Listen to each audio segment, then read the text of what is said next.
Hello friends, स्वागत है आप सभी का आपके अपने YouTube चैनल NYC एकेडमी पर। दोस्तों, आप सभी को नमस्कार। मेरे सभी प्यारे मित्र, सभी प्यारे साथियों को जो है बहुत बहुत नमस्कार। आज के इस वीडियो में हम लोग एक बहुत ही अच्छे टॉपिक के विषय में पढ़ने वाले हैं। आज के इस वीडियो में हम लोग आर्य समाज और दयानंद सरस्वती के विषय में पढ़ेंगे। आप सभी जानते हैं कि हम लोग इस समय 19वीं शताब्दी के जितने भी प्रमुख सामाजिक और धार्मिक आंदोलन हैं और उनसे चर्चित जो भी व्यक्ति हैं उन सभी के विषय में हम लोग पढ़ रहे हैं। तो आज के इस क्लास में हम लोग दयानंद सरस्वती और आर्य समाज के विषय में पढ़ेंगे। इसके पहले मैं आपको ब्रह्म समाज और वेद समाज, प्रार्थना समाज के विषय में पढ़ा चुका हूँ। तो आइए हम लोग ज़्यादा समय न लेते हैं, आइए हम लोग सबसे पहले देखते हैं कि आखिर ये आर्य समाज क्या था, इसकी स्थापना किसने की, ये इस आर्य समाज में क्या होता था, और दयानंद सरस्वती जी से जितनी भी बातें हैं उनके विषय में, उन सभी बातों को आज हम पढ़ते हैं। तो बहुत ही महत्वपूर्ण टॉपिक है, इससे कई बार एग्जाम में प्रश्न बनते हैं, तो आप सभी पूरा वीडियो प्लीज़ जरूर देखें। तो देखो, हम लोग सबसे पहले देखते हैं आर्य समाज। आर्य समाज के विषय में देखें तो इसकी स्थापना दयानंद सरस्वती जी ने की थी।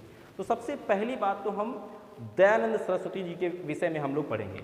देखिए, दयानंद सरस्वती जो थे, इनका जन्म जो हुआ था, इनका जन्म आप सभी को याद रखना है कि 1824 ईस्वी में टंकारा ये गुजरात का एक क्षेत्र होता है, टंकारा गुजरात में हुआ था। सर, इनका जन्म टंकारा गुजरात में हुआ था और इनके बचपन का नाम मूल शंकर था। बहुत ही महत्वपूर्ण प्रश्न है, कई बार एग्जाम में पूछा गया है कि स्वामी दयानंद सरस्वती जी के बचपन का नाम क्या था। तो आपको वहां पर उत्तर लगाना है, इनके बचपन का नाम मूल शंकर था।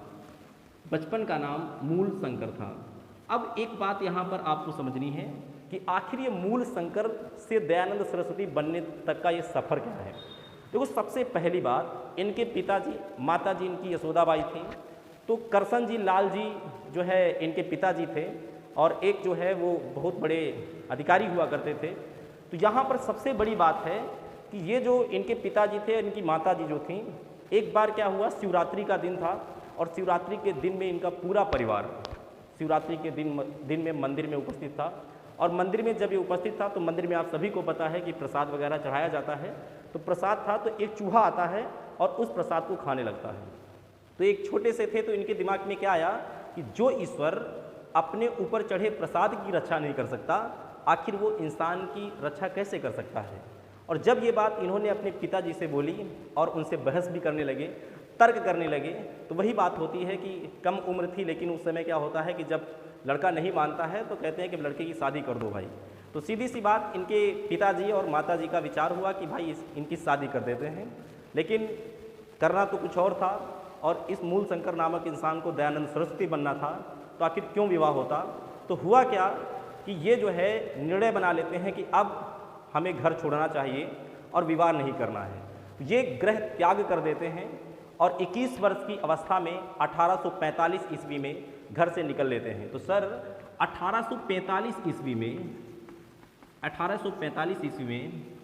दयानंद सरस्वती जी सत्य की खोज में निकल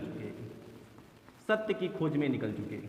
आखिर इन्हें सत्य जानना था कि क्या सत्य है, और सत्य की खोज में ये निकल पड़े।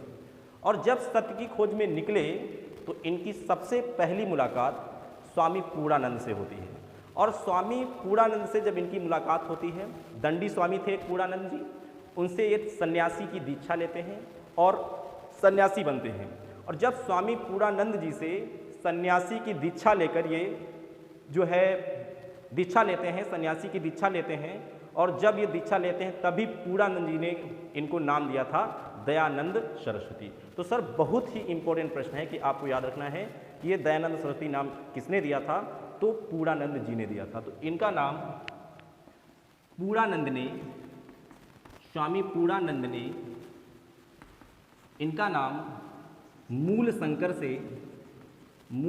से दयानंद सरस्वती कर दिया, दयानंद सरस्वती। तो बहुत ही इंपॉर्टेंट प्रश्न है, आपको याद रखना है, दयानंद सरस्वती कर दिया।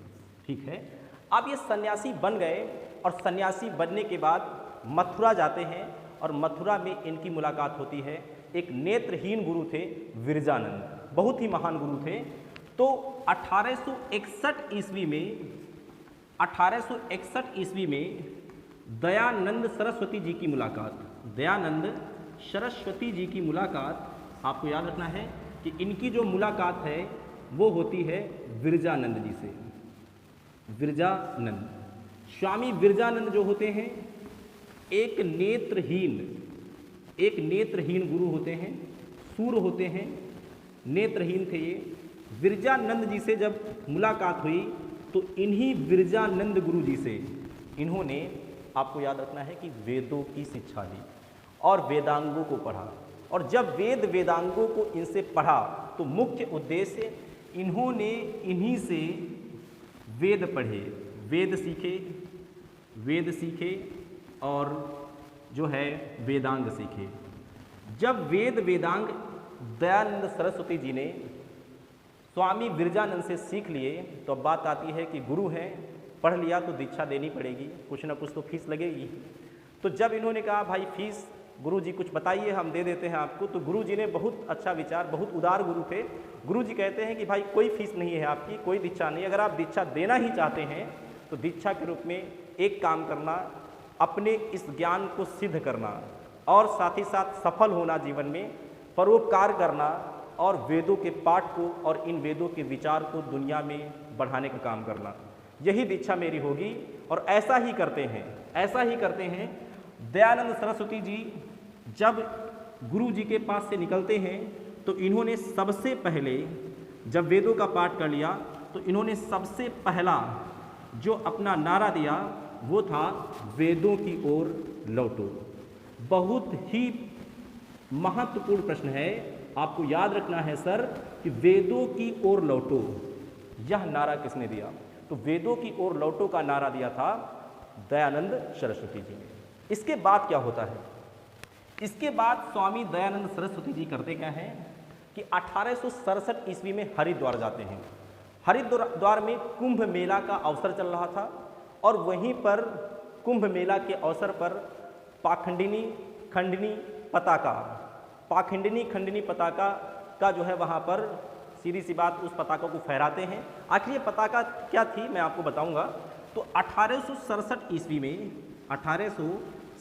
ईस्वी में दयानंद सरस्वती जी ने हरिद्वार में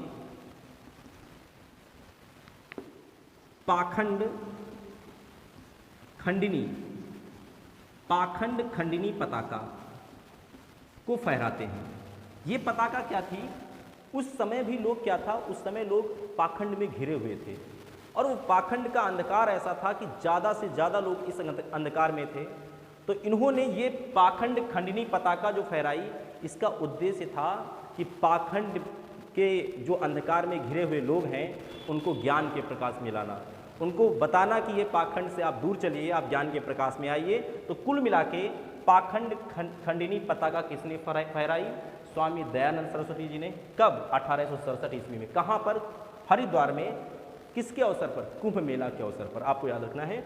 इसका उद्देश्य क्या था? उद्देश्य इसका था कि पाखंड के अंधकार में जो भी लोग घिरे थे उन सभी को ज्ञान के प्रकाश में लाना।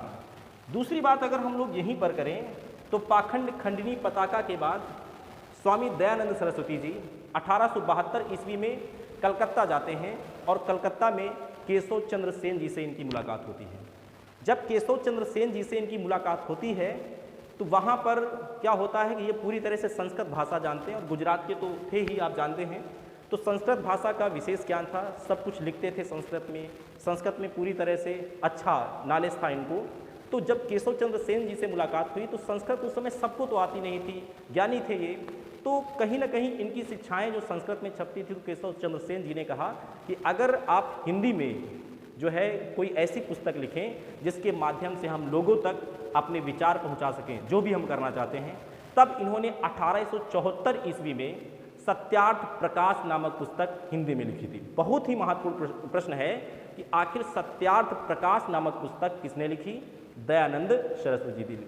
अब अगला क्वेश्चन पूछेगा कि सत्यार्थ प्रकाश का संबंध किससे है? तो आपको बताना पड़ेगा आर्य समाज से होता है सर, यह भी क्वेश्चन पूछा गया है। तो 1874 ईस्वी में 1874 ईस्वी में स्वामी दयानंद सरस्वती जी ने स्वामी दयानंद सरस्वती जी ने सत्यार्थ प्रकाश नामक पुस्तक लिखी। सत्यार्थ प्रकाश नामक पुस्तक लिखी। सर ये पुस्तक जो थी ये किस भाषा में थी? हिंदी में थी। इस पुस्तक का संबंध किससे है? आर्य समाज से। ये भी प्रश्न आया है कि आखिर सत्यार्थ प्रकाश का संबंध किससे है? ब्रह्म समाज से, आर्य समाज से, प्रार्थना समाज से। तो इस तरह से आपको लगाना पड़ेगा कि सत्यार्थ प्रकाश का संबंध आर्य समाज से है। दूसरी बात, इसको किसने लिखा था? दयानंद सरस्वती जी ने लिखा था। किस भाषा में थी? हिंदी में थी। कब लिखी थी? 1874 ईस्वी में लिखी थी।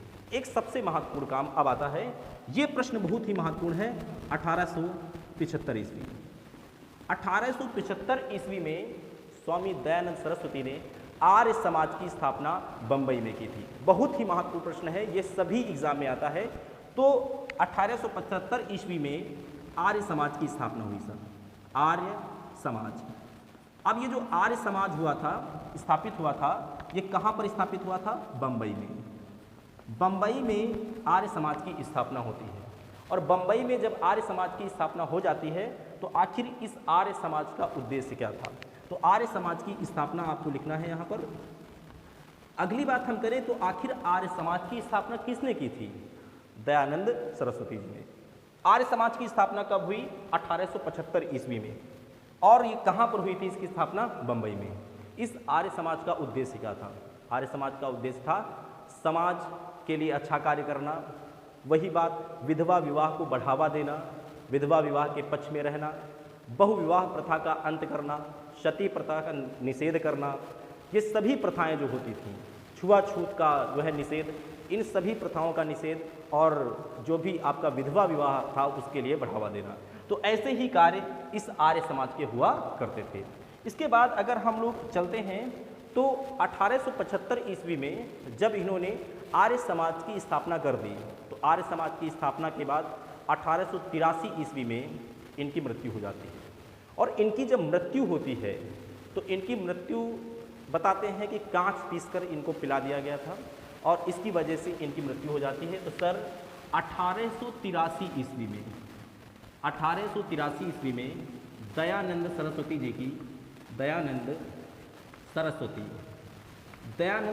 जी की मृत्यु हो जाती है। कांच पीसकर इनको पिला दिया गया था ऐसा बताया जाता है, इसकी वजह से इनकी मृत्यु हो जाती है। लेकिन मृत्यु के बाद एक सबसे बड़ा विवाद बनता है।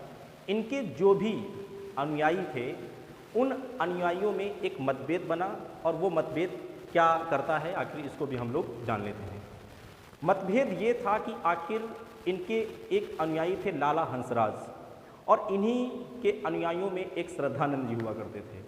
तो लाला हंसराज इनका पक्ष अंग्रेजी भाषा में था कि इंग्लिश की तरफ वो ज़्यादा ध्यान देते थे जो है लाला हंसराज, और जो श्रद्धानंद थे वो हिंदी में सब कुछ करना चाहते थे। इसीलिए दोनों लोगों में मतभेद होता है और इस मतभेद के कारण ही श्रद्धानंद जी क्या करते हैं, गुरुकुल विश्वविद्यालय स्थापित करते हैं कांगड़ी हरिद्वार में। आप सभी जानते हैं कांगड़ी हरिद्वार में गुरुकुल विश्वविद्यालय श्रद्धानंद जी का बनाया हुआ है। और आज ये डीएवी कॉलेज जो चलता है, दयानंद एंग्लो वैदिक कॉलेज, तो डीएवी कॉलेज कानपुर में भी आप सभी जानते हैं। आज के समय करीब डीएवी कॉलेज की 400 से ज़्यादा कुछ ब्रांचेज हैं। तो डीएवी कॉलेज की स्थापना लाला हंसराज ने की थी। तो लाला हंसराज के द्वारा लाहौर में डीएवी कॉलेज की स्थापना की गई थी। तो ये इसके मतभेद होने का कारण था दोनों लोगों में। तो सबसे पहली बात आपको इतना बिल्कुल याद रखना है जो काफ़ी इंपॉर्टेंट प्रश्न है। एक प्रश्न जो काफ़ी इंपॉर्टेंट और बनता है, आपको याद रखना है। प्रश्न क्या है? एक महिला आर्य समाज हुआ करता था, महिला आर्य समाज, महिला आर्य समाज। ये महिला आर्य समाज क्या था? जब पहले से आर्य समाज आ चुका था और उसमें कहीं ऐसा तो नहीं था कि उसमें महिलाओं को पक्ष न रखा गया हो, वो तो समाज का पक्ष, सबका पक्ष था। लेकिन फिर भी एक पंडिता थी रमाबाई, उन रमाबाई के द्वारा एक महिला आर्य समाज स्थापित किया गया। और ये महिला आर्य समाज जो था 1882 ईस्वी में स्थापित किया गया था। और इसकी स्थापना किसने की थी? पंडिता रमाबाई ने की थी, पंडिता रमाबाई। तो आपको इस तरह से याद रखना है कि महिला आर्य समाज की स्थापना किसने की? पंडिता रमाबाई। तो आइए हम लोग एक बार इसे प्रश्न निकाल लेते हैं, जितने भी प्रश्न बनते हैं। सबसे पहला प्रश्न, आर्य समाज, दयानंद सरस्वती जी आज हमारा एक टॉपिक है। सबसे पहले इनका जन्म 1824 ईस्वी में हुआ था, टंकारा गुजरात में हुआ था। स्वामी दयानंद सरस्वती जी के बचपन का नाम क्या था? तो आपको याद रखना है, इनके बचपन का नाम सर जो था मूल शंकर था। मैंने छोटी सी कहानी बताई, और ये जो है क्या करते हैं कि 1845 ईस्वी में 21 वर्ष की अवस्था में सत्य की खोज की ओर निकल पड़ते हैं। और जब निकलते हैं तो इनकी मुलाकात एक दंडी स्वामी पूर्णानंद जी से होती है, और उन्हीं से इन्होंने सन्यासी दीक्षा ली थी। और सन्यास जब इन्होंने ले लिया तो उन्होंने ही इनका नाम मूल शंकर से दयानंद सरस्वती रखा था। अगला पॉइंट आता है कि दयानंद सरस्वती जी आगे 1861 ईस्वी में मथुरा जाते हैं, और मथुरा में इनकी मुलाकात स्वामी विरजानंद से होती है। नेत्रहीन गुरु होते हैं, और उन्हीं से इन्होंने वेद पढ़ना सीखा, वेदांग सीखे, ये सभी इन्होंने सीखा। और ये सब सीखने के बाद हुआ क्या कि इन्होंने कहा, गुरुजी कुछ दीक्षा लीजिए, आपने हमको सिखाया है, पढ़ाया है। तो गुरुजी ने यही कहा था कि मुझे दीक्षा कुछ नहीं चाहिए, लेकिन अगर आप देना ही चाहते हैं तो आप क्या करना कि वेदों का पाठ पढ़ाना और अपनी इस विद्या को सफल बनाना, और साथ ही साथ परोपकार करना, ऐसे ही कुछ बातें कहीं, और ऐसा करना यही हमारी दीक्षा होगी। साथ ही साथ जब इसके बाद इन्होंने वेदांग पढ़ लिए तो सबसे पहला नारा इन्होंने दिया, वेदों की ओर लौटो। सबसे महत्वपूर्ण प्रश्न है कि वेदों की ओर लौटो, ये नारा किसने दिया? तो आपको याद रखना है, स्वामी दयानंद सरस्वती। 1867 ईस्वी में हरिद्वार में कुंभ मेला का अवसर चल रहा था, और उसी कुंभ मेला के अवसर पर पाखंड खंडिनी पताका, इस पताका को इन्होंने फहराया। ये पताका क्या थी आखिर? उस समय कुछ लोग पाखंड में घिरे थे, और जो पाखंड का अंधकार था, बहुत खराब अंधकार होता है, आज भी कुछ है, आज भी कुछ लोग इसमें पढ़ते हैं। तो पाखंड के अंधकार में घिरे थे उन लोगों को प्रकाश में लाना, ज्ञान के प्रकाश में लाना इसका उद्देश्य था।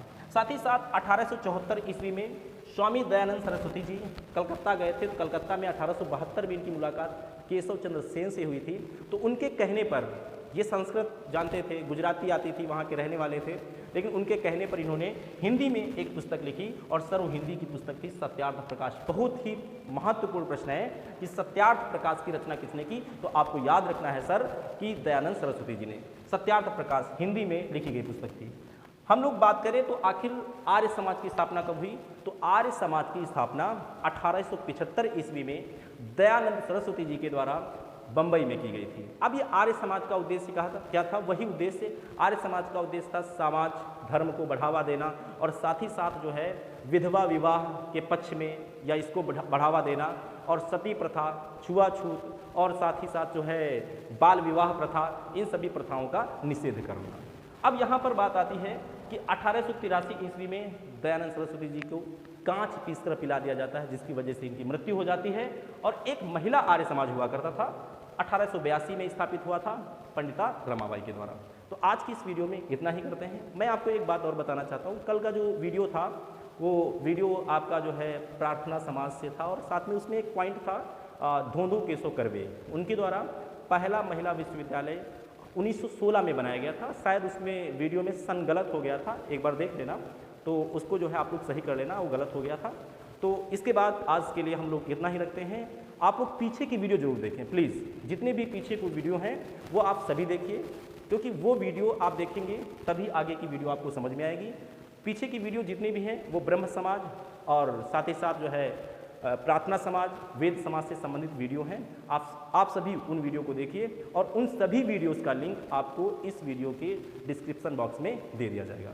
तो आज के लिए हम लोग इतना ही करते हैं।